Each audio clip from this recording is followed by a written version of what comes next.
about the wordings in different Qurans. I know there isn't just one Quran. No, there's one Quran. That's bullshit. Okay, I'm telling you, Yeah. I will give you anybody £1,000 cash. I'll go to the cash machine Alright, right now. well, all I'll have to If do is go anyone- home and do a bit of research, Do and then your I'll research. come and cash my Okay, £1,000. no problem, no problem. I know Or there's maybe not you just won't one cash Quran. nothing. I know I Yeah, will. you might cash nothing, yeah? Yeah, So the yeah. thing is here, if you do not know, how could you deny it? That's what I'm a bit confused about, because you're denying something which you're not sure about. No, I'm not. I don't deny the Quran anyway. No, I'm saying to you, there is no other Qurans. I'm a Muslim. I've done a bit of studying. I'm not knowledgeable. But if I'm saying that you don't have any prior knowledge to saying otherwise, why do you deny it? All right, let's say there's one Quran then. Yeah. Okay. Then it can't be Chinese whispers. How can it be Chinese whispers if there's only one Quran? Because we've got multiple Qurans. We've got hundreds. But you're right. Do you accept that language over time changes? Yes, you can. Of course, it always does. Yes, no problem. It never stays the same. Yeah, no problem. So the Quran, when it was first ever put into writing, it would have had to have been changed to even make sense to other people. No, it came in 7 different dialects. But those 7 dialects were approved. It didn't change. I'll give you an example. Let me tell It you sort of has to have. It sort of has to have. I can demonstrate you. If it's just Arabic, because people still speak Arabic. No, I Arabic can demonstrate to you changed. right now how the This Quran is- was preserved. I can demonstrate. How many Muslims are here? Muslims. Can I have you guys come a little bit closer, please? Are you Muslim? Yes. Can I come a little bit closer? Brothers, are you guys Muslims? Can you come a little bit closer? Can you come a little bit closer? I'm going to recite Surah Fatiha. I want you to correct me. Okay. Yeah? أعوذ بالله من الشيطان الرجيم بسم الله الرحمن الرحيم الحمد لله رب العالمين مالك يوم الدين. Sorry? Oh, sorry. رحمن الرحيم مالك يوم الدين اهدنا الصراط المستقيم. I can't hear you guys, sorry? Okay, this method here is the reason why the Quran hasn't been changed, because the moment I made a mistake, what did you guys do? You corrected me. Yeah, but this is assuming that there's. I don't know how Islam is spread over. Thank you very much, guys. Over vast distances. Right? Yes. Over the whole span of the world. Yes. So you're telling me no Islamic power or any sort of person writing the Quran hasn't changed something in order for it to make sense as it's No, moving they can't, around? Lucas. It's divine. It's from God. People don't mess around. Now, you can claim that our belief is false. It's a fairy tale, for argument's sake. But we believe don't it. say that. No, I'm just saying if you did. The fact is, the following is the fact here is this, yeah? We believe in God. Those companions believe in God. Yes. They fear changing a dot. The point is this. If that was the case, you can go to any country in the world. Go and tell them, recite Quran to me. It will be exactly the same. Okay. They might have, for example... Right, let's take that as the... Lucas, they might have a style. They might stress certain words. What I'm trying to say is that the point is the following here, yeah? The reason why we are so certain and why the Christians always come to us day in and day out and be like, oh, you guys always attack our Bible, etc. We don't attack the Bible. What we're just saying is the Quran is preserved. We're not saying it in an arrogant way. I'm just stating the fact. I'm not saying it to sound arrogant. It's a fact. Disprove us. Okay, well, what I would say is there's a difference between the teachings of the Quran and what Muslims believe in general. No. That's a whole different discussion. What they believe. So the third condition. If I could read Arabic, it would be different. But it's like what I read, because I only read English. So Okay. maybe a bit of Finnish, No, a maybe. bit of Spanish, But I can only read English. So when I read this and compare it to other literature that I read, other religious scriptures, I see no special significance apart from in a few subjects. Maybe it talks about them better than something else. But it's vice versa also. There's things that the Bible talks about better than the Quran, etc. Okay. Maybe if I read Arabic, maybe it would be a different story. Okay, but still, but you see, one thing I want to mention to you. Yeah. This is why when we start. All right, there was a video that I had. Watch this video. It's called "When 5 Christians Went Silent." Yeah, I can't. It's not. I don't really like watching the videos. I prefer the discussion. But No, I'm gonna give up. I said if you go home, it's the video that I'm recommending you to watch. You don't have to watch it. I if you want it. probably won't. Okay, no, that's fine. That's fine. What I'm trying to say is, if you watch that video, in that video, I'm going to tell you what I'm about to tell them. Is that, yeah? Because it might be more in detail, yeah? What I'm saying is, I go into the Christians and say, who is Mark? They don't know who Mark is. Who is Luke? They don't know who Luke is. Who is John? They don't know who John is. The point here is the following. Mark, Matthew, Luke, no, we don't know. Read the New John commentary of the Bible. They talk about who are you talking about? Which John? John the son of Zebedee, John the presbyter, the apostle John. They don't know who John is. Some scholars even say Mark was a group of people that they named. So the point is this though, how are they making claims about Jesus when they never saw Jesus? They never ate with Jesus. They never walked with Jesus. This is and the exact same. This is the exact same as what you're saying about this chain of succession. This person never met him. No, No. I'm so sorry. Because what we're seeing here, no, I'm so sorry. This is the Prophet Muhammad, peace be upon him. Yes. Yeah? Sorry, 1 second. This is the Prophet Muhammad. Alright. Cool. There is someone that met him, which is the companion. Yes. And there is someone companion that knows another person that knows that he met the Prophet. This is the same as Christianity. No, it's not. Okay, 1 second. If this is the same as, can you show me a single chain that Mark, Matthew, Luke, or John met Jesus? One chain. Well, maybe they didn't meet him, but neither did these people that wrote this. 1 second. Lucas, I'm saying to you, there was companions. Khalid bin Walid, Abdullah bin Mas'ud, Companions Abdullah bin of Mubarak. Muhammad. Of course. Right, there were We companions of Jesus. No. You're saying Jesus didn't have any Lucas. companions? Of course he had One companions. saying he had it, and having no biography and nothing about them, names like Mark, Matthew, Luke, and John were given to these people. There is no Mark, Matthew, Luke, and John. I don't know. I can't say that. Okay, but if you don't know, Lucas, but why are you making active claims when you don't know? No, I don't need to know that. What I'm telling you is there were companions of Jesus. No. I know Jesus they were was companions not of a Jesus. dude on his own. I know, but they were not Mark, Matthew, Luke, or John. They were not those companions. Maybe not. Not I maybe. can't tell if you're just saying that to prove your point. No, so I'm I can't not. say, Once but- again, Lucas, look here. I've come here. I'm not here to prove a point. I'm not here to win an You are, argument. but yes, yeah. I'm not. I'm here to prove. You're trying to prove Islam, which is No, fine. no. I'm trying to have a nice civilized discussion. Yeah. I'm not here to win a point. I'm not here to have one over you. I'm not here to celebrate. I'm genuine because if you make a statement, I have to tell you that's not true. You have a right to rebuke it. I'm here. If I'm wrong, I'm going to say, Lucas, you know what? Here I'm wrong. But I'm just trying to demonstrate to you that the Christians don't have a chain of transmission. They don't. So I'm just trying to show you what's different from Islam I don't know. to Christianity. I don't think you could convince me with this. Okay, but how can I not convince you if you do not have prior knowledge to Christians not having a chain of transmission? You're negating. Well, I have no knowledge of Islam having a chain of connection other than this. But I'm trying to show you. A Christian could easily come up to me and say, "This is Jesus. This is him. This is him." Okay, that's you what haven't I'm even saying. given these people names. I don't even Okay, know their names. no. Look, I can give you names. That's why I gave him many. But I said the Prophet Muhammad, peace be upon him. There was Abdullah bin Abbas. There was Abu Huraira. There was Abdullah bin Mas'ud. There was Khalid bin Walid. Zayd bin Thabit. Al-Bara bin Malik. And the list goes on. Well, look, I'm sure that I've heard Christians trying to prove the same thing about a chain. I'm sure they could try and prove it. But Look, trying to prove it and giving evidence. I'm saying to you, we have a tradition called the science of Hadith. You know, you have science. You use science to come to some truth. We have science of Hadith. What I just mentioned to you, chain being connected, the people in the chain being reliable. This person, that person, that person reliable. And the third one was what? Their memory has to be good. you don't know anything about that. No, this is what I'm saying. Lucas, we know what they ate. Okay, But that doesn't mean anything to do with their memory. Of course it does. If we know what food they ate, we know that the reason we're talking about their memory, I'm not saying I was measuring their memory. Okay, let me measure your memory. It's 700. I'm not talking about that. I'm talking about, for example, we look at someone who has been narrating a hadith.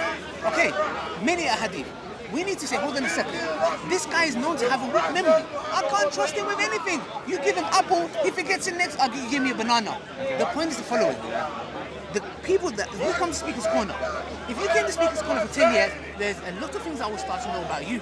There's a lot of things you will know about me. So if somebody comes and says, how's Speaker's? I say, well, you know, he's a nice guy. He asks some valid questions. Sometimes he could say things that may not be true. And you can say Ali is somebody who talks a lot. He thinks he knows it a lot. The thing is, I may have given that impression. So you're not wrong, but the point is this, we get to know each other. Or you can say, you know what, anytime I've spoken to Ali, it seems like he's got a good memory, man. You see how he just gets on. The point is the following. I'm just trying to break down, you can accept it or not, how we derive out of the hadith that we have today. So what I'm saying is when people die in that chain, when people are, for example, known as liars, we can spot them out because we have a method called the science of hadith where we can say, this person here never lived that person's time to even narrate. Get him out. The Quran is written, right? So it's not allowed to be changed. Of course it's not. It's memorized. So there's no more of this going on today. No, No one's double checking anything. No, to this day. For example, my Quran teacher that's teaching me my Quran, he has a chain you know I get my certificate. So my certificate is... If the Quran is written, then it's written. No, you missed the point. Lucas, my teacher teaches me, for example, I read with him and I do memorization. Yeah? So I'm memorizing the Quran. And also I'm reading. So my teacher is going to give me a certificate saying, for example, Ali has memorized this portion of the Quran. I taught him this portion of the Quran I learned from my teacher, and it goes back to my teacher, and it goes back to the Prophet Muhammad, peace be upon him. Yeah? Okay. So what he teaches you of the Quran, is that just based on his teaching from somebody else? No, of course. His teacher? Yeah, of course. So he doesn't follow a written Quran? No, he does. We have a Quran, the written Quran as well. Okay. So he can look at that, but there's also memory. So, for example... So it must be the same though. If he's trying to memorize the Quran, but he has the book, it's the same words. Oh, okay, good. You see, you mentioned something very important. Yeah. You know, number 3 was memory. Yeah. The memory has to be good. So sorry, I'm getting used to this. The memory has to be good, not just in the head. It has to be in the book. Meaning, I have this book, argument's sake, and I'm writing all the hadith that was said to me. The Prophet said this, the Prophet said that. What does this? It brings reliability. Because anytime you get old, because there's some people in the chain which get old and they start forgetting things. What did we go to the book? Okay, what did he say? We don't trust his memory. Let's go to his book. What did he say in his book? In his book, he has mentioned that the Prophet said this, and this was transmitted by, for example, this person, that related by this person. What he's written is in the Quran? No, not the Quran. I'm talking about the Prophet, the Hadith. The Quran is written in a Musaf, which we have. So the Quran is preserved, and is the Hadith preserved? Yes, that's so what I don't understand what the chain of why there's still somehow a chain. So for example, the Quran has mutawatir. Mutawatir means 10 plus people hearing it. Meaning, look, okay, you come and say, Ali taught me science of Hadith. So there's 1, 2, 3, 4, 5 of us heard that. 10 people hearing it would be better, right? And it makes it more solid. So the Quran is mutawatir, meaning 10 to multiple people are hearing you say that to nearly all the Quran. Every single word is being heard by 10 plus people. That's the reason the Quran we have today, and what I recited in front of these people and they corrected me, is why we have that tradition. The Hadith sometimes has one person in the chain. So meaning, Prophet Muhammad narrated the Umar ibn Khattab, Umar ibn Khattab narrated to a Tabi'in, the Tabi'in narrated it, one chain, one. Now we take that, there are some people, scholars, Muslims, that come and say, we don't take one chain. Because even though it is reliable, they're a bit thin. But the point is this. What I'm just trying to say in a nutshell is that there's other conditions as well, by the way. There's 5 conditions, yeah? So what we're just trying to say, we have a method of how we derive what is authentic and what is not. So we have, for example, somebody comes and says, what did your Prophet say? That, we say, well, can I see that? Oh, it's weak. Okay, so... You get it? Okay, so... Sorry, I tried my best. So, alright, that's fine. I'm sure you got lots of people doing their best to try and preserve the word of Muhammad. How do you know that Muhammad himself, his words were somehow, infallible and, just pure in the purest sense? Okay, so the question you're asking is, how do we know it was infallible? Yes. Okay, so firstly, we have to distinguish. That's the reason why, if you like reading, I can give you this book. You already gave me one. You did? Yeah. Okay. So with this one, what it does is it tells you about, we need to first establish, is he a prophet of God? Because if we establish he's a prophet of God, then what he says has to be from God. How do you establish that? Okay, good. So what we do, for example, is firstly, we say, okay, how do we establish he's a prophet? Firstly, we need to look at his character. It's important. Like, what did you say about the people who we have to, but he has to. But okay, what you said was the same thing again. No one's got Muhammad okay, here. Then, Lucas, what should I do is this then? I should go to Daily Mail and learn about Muslims. Hey, Daily Mail, what's Muslims? They're terrorists. No, you should meet Muslims and find out about Muslims. No, but you can't meet Muhammad, so you can't say that his teachings were perfect. No, what I'm trying to say is that Prophet Muhammad, peace be upon him, we have to look at his character.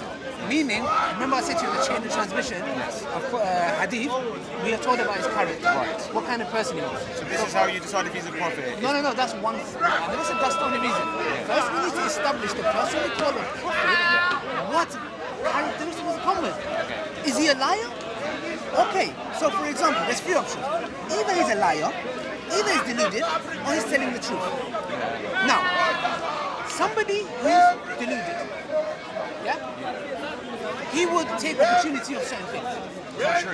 You cannot.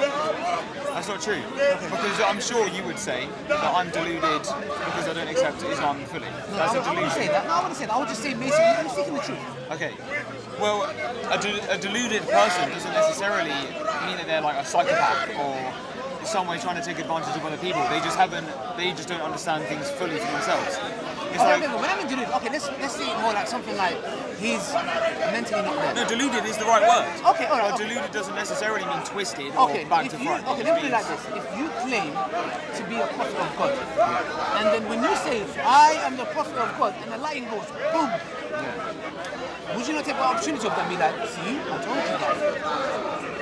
If I said that and it was me and the lightning came down. Wouldn't you say, guys, this is a warning, but you know you No, didn't do that. I wouldn't. So you wouldn't do that. No, I wouldn't So how are do you going to prove that you're a prophet?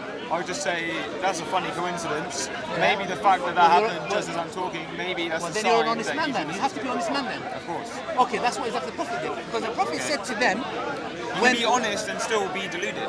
You can be completely honest and sincere, but if you haven't learned something, then you can't transmit it. give me an example. So, right, let's say I'm a completely honest person through and through. I've still only lived for 18 years on planet Earth. That's the only incarnation I have any memory of, okay? So I can't physically know about all of the intricate details of like neuroscience, okay? Yeah. But if I try to talk about neuroscience to the best of my ability, I would, I'm sure, make some mistakes. Yes. That's not that doesn't say anything about my character as to whether or not I'm honest. It just means that I am not completely versed in neuroscience. Okay, but if you're someone... And Muhammad was a human alive on Earth, so he can't have had that, you know. But if you're someone that's opportunistic, which will show you're disingenuous, is that if a certain event happened when you claim prophet, you will take full opportunity of that. You will have to prove you're a prophet. Because how is you going to prove you're a prophet? Imagine if you were saying I'm a prophet and the earth starts shaking. As an opportunistic person, you have to say, that is my sign. You need signs. Prophets have to bring signs. You will have to take opportunity out of that by saying, see guys, this is why I'm the prophet of God. Not if that was being dishonest. So you're saying that being opportunistic is being dishonest? Well, yeah. Yeah, and you're saying that Muhammad was opportunistic. No, he wasn't. No. Because when his son died, the moon split. And they came, the moon eclipsed. And they came to him and said, oh, Muhammad, Prophet Muhammad, the moon split because of your son died. He said the moon was split for no one's sake. So he could have taken opportunity to add to his prophet back, right? So what he did is he said, look guys, the moon doesn't eclipse for nobody's death. This is superstition. So we have to say, okay, that doesn't seem like a dishonest man. This is an opportunistic. Now, was he a liar? A liar would, it depends. Liars can lie to gain something. So now the Prophet Muhammad from the Quraysh, the pagan Arabs, came to him and said, look, stop preaching the message. What you want? Woman? We'll give you woman. Status? We'll give you status. Money? We'll give you money. At that moment of time, if they, like these people claim he was for, he was a womanizer, he would have said, alright, what's wrong with me? It's a classic story of a prophet, Yes, of course. but He's a look at- nice, what did he- honest, genuine man. What did he say? And he must have been because I've read some of what he says. It's beautiful stuff. So I'm sure he was an honest, righteous Do you know man. what he said? Yeah. He said, if you gave the sun in my right hand and the moon in my left hand, you must have mentioned one preacher. Now what that means, money, cars, status, meant nothing for him. And not only that, they were persecuting him. There was companions that were killed. Sumayya was killed. So what I'm saying is, that doesn't make sense. If you're not, You're not opportunistic. You don't want money. You're not lying. You don't want money. There's one option left. He goes to them. No, listen. He has to be truthful. No, that's not right, because Tell me why. there's a difference between not telling the truth and lying. If you say something honestly and you're missing things out because you don't know them, it's not the truth, but it's also not lying. So just because he's not a liar doesn't mean he's telling the truth. There is truth in what he said. I've heard the truth. It resonates with me what's true, but it doesn't mean that he was somehow had the entire full truth within his being and was able to, and that every word he was a spoke. human being. Allah says he was a human being. Yes. But we believe it had to be divine what he was saying because it could not be from man. When we say the truth, there were instances where the Prophet Muhammad made a mistake, he was human. For example, at the Battle of Badr, for example, they took captives. And Umar ibn Khattab radiallahu anh said they should be executed. And Abu Bakr radiallahu anh and the Prophet Muhammad said, no, we'll give them for ransom of money. And revelation came down rebuking the Prophet and saying it is better. What Umar, the Prophet said to Umar, he said what you said was right. So the point is, at that instant, he made a mistake. And what God done is rebuked him. If the Quran was from him, can you imagine him rebuking himself? Hi, Muhammad, why did you do that? It's one reason the Quran could have been written from him, because he's rebuked many times in the Quran. When I'm rebuked, like God says to him, look, you shouldn't have done that. So the point is, those who claim that the Prophet Muhammad wrote the Quran, it's a bit crazy to imagine that he's writing something. He's like, Muhammad, you did something wrong. And by the way, guys, memorize this. Muhammad, you was wrong here. Is he talking to himself? That's another discussion. But the point is, he said to the Arab, the pagan Arab, he said to them, if I told you that behind this mountain there is an army coming to destroy us, would you believe me? They said, we knew you to be the truth. Of course we're going to believe this. Imagine, they are people who give their positions to him to look after. This is what he goes. He goes, how is it that I'm telling you I'm the prophet of God, you're saying you're a liar, but when I tell you there's an army coming to kill us, you tell me I'm the truthful. The point is showing their contradiction. Am I the truth? Am I truthful or am I a liar? You claim I'm truthful when I say an army is coming, but you deny me when I say I'm the prophet of God. You can be a prophet, you know. Prophet is a funny word, and it implies that there's like, you know,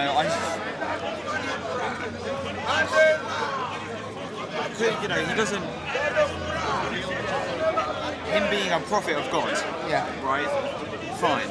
I'll call him a prophet because, like I said, he's helped create a beautiful religion.